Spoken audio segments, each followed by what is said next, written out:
Good morning, my sweet family. Thank you so much for coming back. Hope you're having a blessed, beautiful holiday season. And in keeping with the holiday theme, I just wanted to share a little bit of holiday advice. I want to talk today a little bit about your spouse. I don't care if you're a man or a lady, I'm talking to all of you right now. If there's a person that's you're already married to, or even one that you're considering, they're not just the person that's going to stand at the altar with you and make all these promises to you of, that they're going to be there forever, and a promise to God that they're going to love you even when they don't want to. This is a covenant. It's not just a piece of paper. This is between three people: you, the mate, and the Lord. It's easy to get wrapped up in the crazy busyness right now, and we're overtired and grouchy. And things come out of your mouth that you normally would not say to one another. But remember, this is your ride or die. They're there till the very end. It's important how you treat this mate. And that goes for those of you choosing a life partner as well. I see a lot of the younger generation, and their way for selecting, their criteria for picking out a mate right now is a little bit different than my generation. They're looking at, how good looking they are, or do they have a good job? Are they bringing financial stability? But more importantly, you want to be on the same page spiritually, because you want to know what's required of both of you, not just from each other, but also what's required from our Father in heaven to have a beautiful, blessed institution. He wrote the rule book, first off, of marriage. And the rules that he's given us to stay following. If you don't do those, you're going to suffer the consequences, my friend. And believe me, you ask anybody that's been married any length of time, and they're going to tell you this is absolutely true.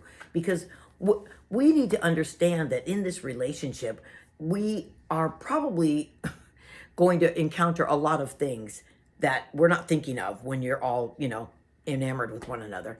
But you're wondering right now what this has to do with Christmas. I get it, but really nothing, nothing at all. The reason I'm bringing it up is because this is a stressful time, and stress brings out a different person in us. It just does. It got me thinking about how we handle situations with our partners, and it needs to line up with what God wants from us as well. I know you're going to tell me a lot of things, especially those of you right now who are considering marrying somebody, and you think you don't need to be on the same page with them or have be unevenly yoked. God totally admonishes against that.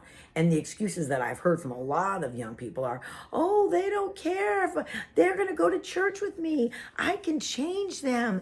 Oh, yeah, they don't care if I go to church or how I worship or pray. It doesn't matter to them. It doesn't matter if they go, just as long as I'm going. You might not think that matters right now because you're all googly-eyed with one another, but it's definitely at some point going to matter. And it definitely matters to our Father in heaven before you even go down that road. To be on the same page spiritually, you need to have in the man a spiritual leader, and in the wife you need a spiritual helpmate. That's the way God has designed it. When things start to fall apart, God's the only glue that's going to hold it together. He's already knows what's coming. He sees the trouble down the path, and this is why he admonishes us to be on the same page spiritually and not to be unevenly yoked. More important, this is going to be the most important commitment you're ever going to make in your life, and hopefully you're only doing it once. But more than that, good looks and a pocket full of money are not going to be enough to sustain a marriage. It takes a man or a woman who knows their place in the universe. You have to know. You need the spiritual maturity to know what God is expecting of you and to stay in line with that. You want a mate that's going to hold the Lord in the highest esteem. And more importantly, you want a mate that loves God more than he loves you. That's critical, because I've seen that happen where they start making their mate an idol instead of doing what the Lord wants them to do. When the stuff gets real and the trial's going to come, that sweet little romance that you have, it's not going to be enough to rescue you or help you. You could ask anybody married a long time. They'll attest to this. Someone once said, marriage that is forever is only possible with someone who can stay when you are difficult to love. And that is no truer statement has ever been said. I had a friend at church, and her and her husband they were like that. They've been married a lot of years, but they were so incredible with one another.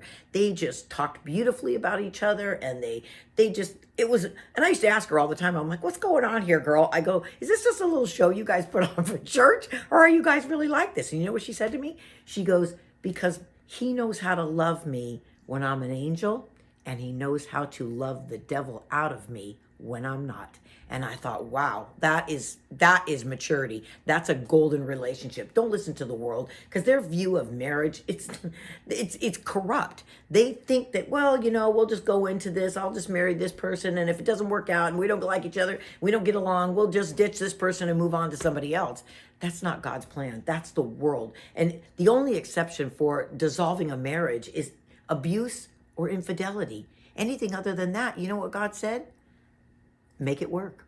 You're the one that said yes. You're the one that had to have this person. Remember? Let's take that back. Our obedience to the Lord is more important than getting our way all the time as well.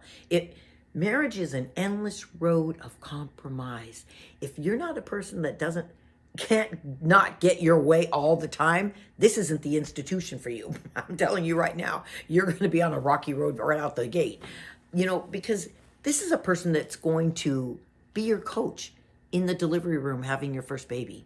He's going to be the person that is going to be holding your hand and loving on you when you're suffering in grief and you lost someone. He's going to be the person that's going to bathe you and feed you when you have an illness. And you need to treat these people well. We need to serve one another, and we need to choose our words carefully. Think about what comes out of your mouth. I'm guilty of this myself. I'm not preaching to you. Trust me. This is me coming at you. Because being enamored with one another is not going to be enough. We need a 200% commitment from both people. They need to be mature, not emotionally and spiritually and every other way. They need to go together and see the long road together. And know that when the ugly parts of us are and the selfish part of us comes out of us, they need to understand that, just like my friend said, they need to be able to love you through that. I can guarantee you that life is going to get painfully real at the most unexpected times. It's happened to me over and over again. And you're going to look at that person and you're going to be doing one of two things. You're either going to be saying, oh, thank you, Lord, so much for bringing me this wonderful helpmate that's here by my side. Or you're going to be looking at them going, what did I ever see in you, you stupid idiot? It's one or the other. You want it to be not the latter. A person's heart is exposed and reveals so much in difficult times. You want to see the loyalty in them. You want to see the faithfulness. You want to see character in them, not the lack of it. I bring this up at Christmas time because right now we're dealing with things that are out of the ordinary. This is not our normal routine. We're not doing all these parties and entertaining all these people. We don't do that every day. This is a prime time for setting up situations for trouble, and it's moving fast, and we pile on way more than we should. We over everything, and we're interacting with a lot of people that we don't normally interact with, which can also be aggravating. Your life through these months can either be a beautiful mess or it can be your worst nightmare. So let's talk out a plan with your partner. Help them to plan things together and who's going to do what jobs, and choose your words carefully. Again, remember I said this because there's nothing more important, and I have no filter. I see it, I say it, it just comes flying out of my mouth. I have no control. I pray every day that God make me think before I speak. Ask God for patience. Ask him for understanding. Most importantly, ask for discernment. In Matthew, let's not judge one another, because in Matthew it says, by the measure that you judge someone is the same measure that God's going to judge you. So be careful what you say and how you treat people and what we think of them. And for those of you who are searching for a marriage mate, I hope this helps you redefine some of your criteria. Ask the Lord to pick your mate for you. He knows you. He knows your temperament, your personality. He knows your emotions, and he knows exactly what you need. Let him match you with someone who fits you perfectly, like a hand in a glove. Remember to cherish these people, because they are going to be with us till our last breath. So let's cherish the ones we love, even when they make you crazy. I love you. Let's have a Merry Christmas season.